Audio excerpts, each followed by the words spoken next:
আজ ছিল 7 ডিসেম্বরের রিসেপশন ব্রাইড। তো তিয়াস, যার আমাকে অনেক আগে থেকে বুক করে রেখেছিলো বিয়ের জন্য, তারই বউ ভাতে সাজাতে আমি যাচ্ছি।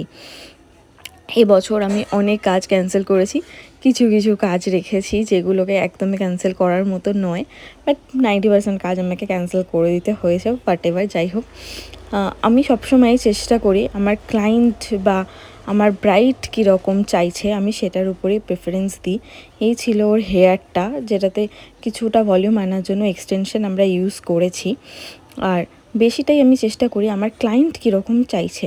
হ্যাঁ, আমি কিছু তো সাজেস্ট করবো বটেই, বাট সে ওটাকে ক্যারি করতে পারবে কি না, বা ও কীরকম লুক চাইছে, ওর স্পেশাল ডে আমি আমার মতো করে করে দিলে ও যদি না স্যাটিসফাই হয়, আমি অনেক কিছু ভেবে আমি আমার মতটা খুব কম খাটাই।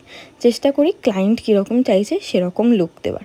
সেই রকম তিয়াস যেরকম লুক চেয়েছিল বা ও যেটাকে ক্যারি করতে পারবে বলে ও জানিয়েছিল, আমি সেরকমভাবে আমার কাজটা শুরু করে দিয়েছিলাম।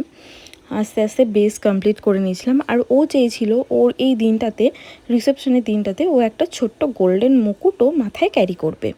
সেই মতো ও ছোট্ট গোল্ডেন মুকুটও আনিয়ে রেখেছিল আর আমাকে বলেছিল একদম একটা লাইট বেস করতে। আমি সেই মতো করেছিলাম, বাট মেকআপটা একটু গ্লো হবে আর ও একটু ব্লাশ দিতে পছন্দ করে, সেই ব্লাশটাও দেবে। তো সেই মতো ওর মেকআপটা আমি করে দিয়েছিলাম। তো তোমরা আগে আগে দেখো ওর লুকটা কীরকম হয়েছে, আর প্লিজ কমেন্টে জানিও যে তোমাদের তিয়াসের এই বউ ভাতের লুকটা কেমন লাগলো।